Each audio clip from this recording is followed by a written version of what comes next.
Colonel McGregor, I know we don't directly have U.S. military boots on the ground yet, and Ukraine is essentially leaning heavily on U.S. military intel. But is Zelensky a good wartime leader? Meaning, does he have good generals and colonels around him, or is he just a former sitcom actor relying heavily on the United States and NATO? Well, I think the last point is accurate, but he was recruited by this oligarch, Kolomoisky, who is also the man that has funded these neo-Nazi units that have been guilty of terrible crimes against captured Russian troops and civilians, and are still committing crimes every day in Ukraine, threatening and murdering people that do not or will not support Zelensky and his regime. Zelensky himself was picked because he was an actor, and he's done a brilliant job of acting. Is there any depth of understanding? Of course not. Now, whether or not his officers are any good, that's very much open to dispute. After all, most of these people, when they were finally selected, they spent a lot of time being trained and educated by us. You know, one of the things that worried me from the very beginning was this light infantry-centric mentality in the U.S. and British armies. And the reason I worried about it was that I was afraid that tens of thousands of Ukrainian soldiers would be lost in urban areas. Because the Russians aren't fools, in most cases, they're not going to bother digging people out of these areas. They'll simply lay siege to them, which is exactly what happened in a place like Mariupol. And thousands of good Ukrainian troops were lost because they were simply captured ultimately, or slowly ground into bits. But I think there was a lot of bad thinking and bad tactical advice. And under the circumstances, I think the Ukrainians did the best job that they could. But the point is, I don't think we can really evaluate it in great detail because it's always a mix. You're always going to have some people at the top who are good and some who are not. And right now, the people that are retained and being trusted by Zelensky are the yes men, the people who unconditionally do whatever he tells them to do. And remember, he's got this neo-Nazi force inside the country, ensuring that people obey his orders. Now, as far as the manpower goes, the NATO military manpower has increased dramatically. We have good sources that suggest there are at least 20,000 Polish soldiers in Ukrainian uniform. And the Russians listen to Polish spoken on the radios and in combat all the time. You have to add to those some unknown number of mercenaries, many of whom are former U.S. soldiers.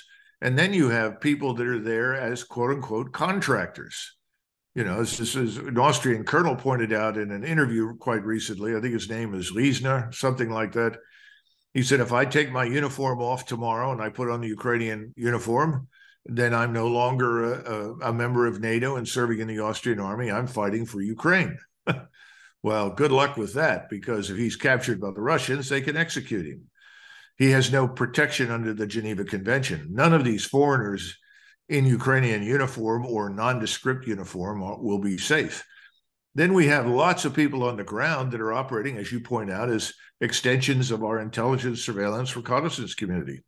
The Ukrainians have the benefit of some of the best information and intelligence in the world that we transmit immediately. The problem for the Ukrainians is they can't always act on it. Okay. Thank you for that. I don't know how much you know about this, but it's been coming out more and more that Zelensky is having to cut ties with people high up in the Ukrainian government because of corruption and stealing money. I read recently that around $100 billion from United States taxpayer money has been put up for this war, and they believe anywhere from 30 to 50% of that money is just being eaten up in money laundering and Ukrainian corruption. I also read that only about 1/3 of U.S. military weaponry that's being sent over is ending up on the front lines. The rest is being taken, sold on the black market, or even ending up in the hands of the Russian, soldiers that are fighting. Have you heard any of this? What do you know about this? Well, I know that the Caesar artillery system that France provided to the Ukrainians, that at least one of those systems, and I've forgotten how many they provided, I think somewhere's in the neighborhood of 18 or 20. These are large gun systems, very accurate, rapid fire, that at least one of them was directly sold to the Russians on the battlefield by Ukrainians. So there's clearly truth in what you're saying. But when we start talking about percentages, we don't know. We all know that Zelensky and his inner circle have fat bank accounts in Cyprus. We know that Zelensky and his friends own property in the West. I'm sure that when this is over, long before anybody gets to Zelensky, either the Ukrainians that want to kill him or the Russians that want to kill him, he'll probably escape to the West. He may well end up in the United States or somewhere else in elaborate surroundings. I mean, this has happened before. Karzai's brother from Afghanistan has a 23-room bathroom mansion in Maryland somewhere. How does this happen? Well, it happens because of the widespread corruption and pilfering of dollars. When you turn on the faucet and you just pour money into any place, you're going to corrupt the place. And that's what we've done in virtually everywhere we've gone. We deform the economy and we corrupt it. Not intentionally. It's an unavoidable outcome. Okay. Yeah. I remember reading the former president of Afghanistan left with like a carload full of American money and was able to escape with his life, right? Let's switch gears for 1 minute. Well, before we leave that, just to point out that you could see members of the Ukrainian cabinet and the Zelensky government traveling back and forth between Kyiv and the Polish border in their Porsches and their Mercedes and BMWs. Okay. I'm sorry. Go ahead. Yeah, no. I appreciate the insight. This is why I have you on. Just real quickly on Afghanistan. The U.S. media has essentially done a blackout on the United States pulling out of Afghanistan. I remember seeing the picture of President Biden looking very frail, by himself, not surrounded by his board. Is there ever going to be any accountability for the way that we withdrew from Afghanistan, or has the media moved on in order to cover for a sitting president? All of the above. There are lots of people on both sides of the aisle that profited from Afghanistan, just as they are profiting from the debacle in Ukraine. There is very little interest on the Hill in pressing this issue of accountability, because if you live in a glass house, throwing stones is dangerous. So I don't expect much accountability to come about as a result of anything Congress undertakes. There are very few people up there, in my judgment, that Americans would genuinely approve of if they knew anything about them. I wish people would pay more attention to where the money goes in Washington, D.C., because that explains many of our policies that most Americans on any given day would not support. So I think we need to understand something, that when President Trump took office in the summer of 2017, he wanted to get out of Afghanistan. When he announced that and insisted, that's what I want out, he was stonewalled by virtually everybody in his administration, with the exception of Steve Bannon and the man who became the Attorney General, Jeffries. I'm sorry, I'm drawing a blank. It's okay. But Bannon was a stalwart for Trump and said, yes, we got to get out. All of the retired generals, acting generals, most of his staff said, oh, no, you can't just leave. If you leave, everything will fall apart. Well, it didn't matter when we left, Steve. We could have left 15 years ago, 10 years ago, 5 years ago. Didn't matter. It was always going to fall apart. What people in that part of the world don't build for themselves does not survive the departure of foreign military power. We went into Iraq and Afghanistan, these places, essentially said, you can all go home now. We're in charge. We'll tell you who we want in charge and how to do it. And we're going to rebuild everything and turn you into this gleaming city on a hill, a liberal democracy like the West. Well, this is all nonsense. It never had any chance of success. You created the corruption problem. So Donald Trump understood that. He wanted out. He didn't know how to get out. And he took time. He refused to fire people. Thank you, General, for your interest in national defense. we're getting out of Afghanistan, you're fired.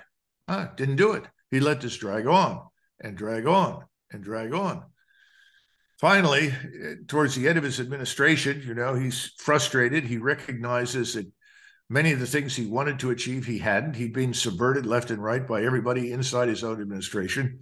I and others who had not previously held any positions were brought in, and he made it very clear that he wanted to get out of Afghanistan. And that's how I was brought into the equation. I was handed a note from the president, and I knew from my discussions with the president, he wanted out, no question about it. I knew from my discussions in the building and with everybody in uniform that spent any time in Afghanistan that the time to leave was midwinter. That was the best time to go, because most of your opponents, your potential adversaries, were sitting next to a heater, a stove, or a fire somewhere in the mountains. People were not going to come out and fight with you at that time of year. It wasn't part of what they call the fighting season. And we knew it wouldn't be easy, but we knew it could be done. And so he said, write an order and I'll sign it. I wrote an order. Subsequently, the order was changed. It was massaged and so forth. He writes it. And of course, immediately everyone is up in arms. Oh, you can't do this. If you do this, the world will end. We can't possibly just leave. And so what did we do? We waited until the summer, the worst time of year to leave, when the enemy is plentiful, in abundance, and ready to halt and interfere with you. We tried to negotiate a deal with them. And instead of systematically removing billions of dollars of useful equipment, or at least if we couldn't remove it all, destroying what remained, you see what happened. We just walked out. We abandoned everything. The same generals who were there under Trump, who subverted him, were still there under President Biden. And what did they do? They did a terrible job. This is this man, McKenzie, who was in CENTCOM, Milley, who was the chairman. Look at all the individuals that were involved in this sort of thing, and it was a catastrophe because everyone wanted to stay forever. Politicians find comfort in the presence of U.S. forces, even if the U.S. forces are failing, even if they're taking casualties, as long as they are not held responsible for the debacle. So what happens is that we stayed, and we stayed, and we stayed. And there were lots of four-star generals ready to step forward and say, well, we are making progress. We have done well here and here and here. When in reality, we know we weren't making any progress. It was chipping away at the Rock of Gibraltar. We should have gotten out of there 20 years ago. We didn't need to be in that country for more than 6 months. But again, you got all the way back, and remember, we didn't get Osama bin Laden and his little band. So the first person that made the first gargantuan error that failed in that mission, and remember, you're talking about the United States military surveillance state, the National Security Agency, the CIA, the Special Operations Command, places where we invest hundreds of billions of dollars, and we can't even bring to justice one man and a group of perhaps 300 or 400 stalwart supporters. This is back in 1997, or excuse me, not 97, back in 2001 and 2002. Did we hold General Franks responsible for that failure? He was given the mission. It was his task. Did we do anything to him? No. And so you have this cascading effect, a series of general officers who come in. Some do well, some don't. There is no accountability. No one has stood up and said, you failed, you're out. And again, the politicians don't want to do that. They're all very reluctant to do anything because almost none of them have spent any time in uniform. And virtually none of them have ever been in action or seen any real action. So they all feel uncomfortable. We used to have this problem with the so-called Vietnam draft dodgers like Mr. Biden. Now we have it with all of these people who've never really served and done anything. Oh, I don't think I'm comfortable doing that to the general. And they look at these officers that have vast medals on their chests, so they don't realize none of them mean a damn thing. They're all thank you for coming medals. It's rare that you see anything for valor under fire. And those are the only things that count. What a soldier does under fire is what's meaningful. Everything else is nonsense, frankly speaking, because everything else is designed to prepare him to fight. So, make a long story short, no, there's not going to be any accountability in the near term. And I think we're going to continue to act like, well, I'm sorry, that's the way it goes. We did the best we could. And so we lost $80 billion. And so we funded the Islamist terrorists for several more years. And to go back to your original question, yes, American weapons are being resold in Kosovo, which is another gleaming pearl of success. And they're finding their way into Iraq and into Syria and into North Africa and down into Central Africa. Of course. Absolutely. Okay. Thank you. Okay. One comment and then our final question. I appreciate your time. Sure. Do members of DC politics, there's something called stolen valor, where people dress up and pretend to be veterans or active duty people in order to get money. I think it's disgusting. Do you think it seems like, just based on what you said, some of these politicians are exercising stolen valor, where they take comfort in knowing that they've got men and women in uniform guarding a post and that they're the money person making sure that you're taken care of. And yet then they hide behind that military power and that military presence. To me, this almost seems like stolen valor, where they're putting up the money, but it's not even their money. And yet they take pride in the US military, but they don't stand a post. Well, I think that's true. There's no question about it. We have to understand that our government is the best government money can buy. I mean, I listen to people say, "Oh, China's the new threat. We have to defeat China." Well, first of all, China is not, in military terms, threatening us at all. It's not attacking us, never has. Well, why are we suddenly concerned about China if China really is not militarily engaged in direct action against us, nor will it, in my judgment? Well, follow the money. As Russia winds down, it becomes clear we're not going to win anything in Ukraine. How do you continue to line your pockets if you can't continue to spend money on defense? I mean, defense is one of these things where if you're not careful, someone will wake up and decide, well, the real threats to this country are in the Western Hemisphere. They come from the Caribbean Basin and Mexico. Well, nobody's terribly excited about that because that doesn't justify massive expenditures on the scale of the current defense budget. It's very inexpensive to close your border. It's inexpensive to get control of immigration, much less expensive to go into cities and restore the rule of law. But no one's really interested in doing that. So we let the country bleed and hemorrhage, while at the same time we're pouring money into this place called Ukraine, which is a corrupt black hole. Well, that's because people are profiting from it. And you can see the homes and where they live and how they're enjoying life as a result. Americans need to wake up. That's what I really got to say. Americans have been too complacent, Steve, for too long. They have to understand that no one is coming to save them. If you don't like where the economy is headed, if you don't like the things we're doing, then it's time for you to get involved. And your anger has to be translated into some sort of action that compels performance. I haven't seen that yet. And until we see that, nothing will change. Yeah. Okay. Thank you for that. Final question, then I'll let you go. Is Washington, D.C. ever going to seek peace and arrange an opportunity to sit down with Putin? Or is the game plan to just throw money at this until Ukraine decides what is peace?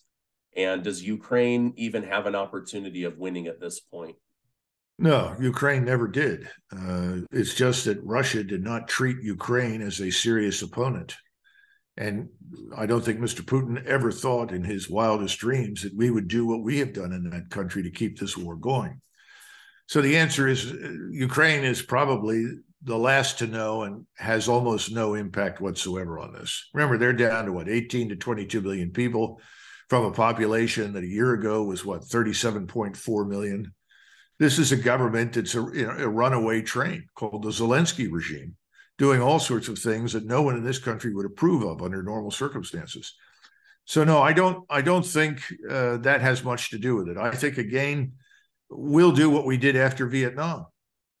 Well, we pushed the remaining equipment that we didn't think was worth anything into the South China Sea, and we sailed away. And nobody talked about it much anymore. We killed 2 million Vietnamese. We lost 58,000 dead. Well, the Ukrainians have already lost much more than in the last year than we ever lost in Vietnam. But what happened to the 2 million Vietnamese dead? Well, we didn't admit to it until many, many decades later.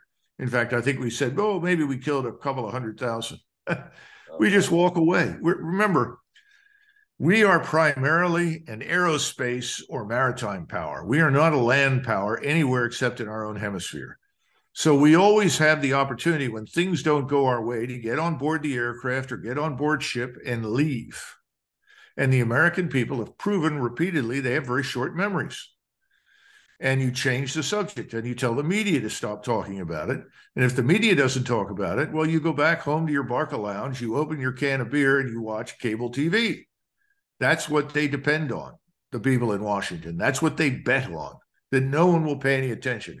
This time, I think it's going to be different because I think Russia is not Serbia. Russia is not Iraq. We are not going to defeat Russia. Russia will have its way in Ukraine. Russia will annihilate the Ukrainian armed forces. This regime will not survive. And as a result, NATO won't survive. NATO will crumble because people in Europe will finally recognize what we've been doing.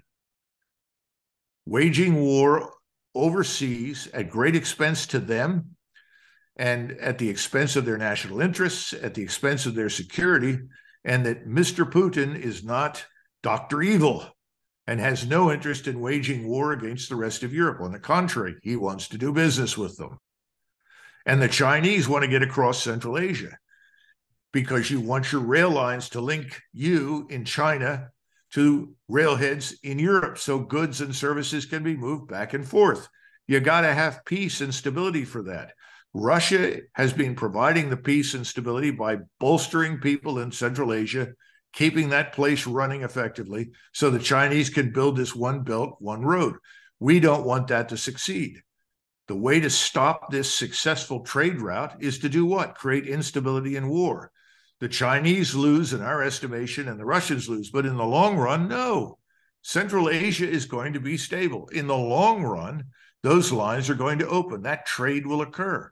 We're fighting the inevitable pointlessly, when instead we should be looking at ways to capitalize on it ourselves, to work with the rest of the world. We're seen as people who are completely selfish, completely self-interested, no sympathy for or interested in anybody other than ourselves. That's a very bad reputation to have. Remarkably different from the way the world viewed us 50 years ago.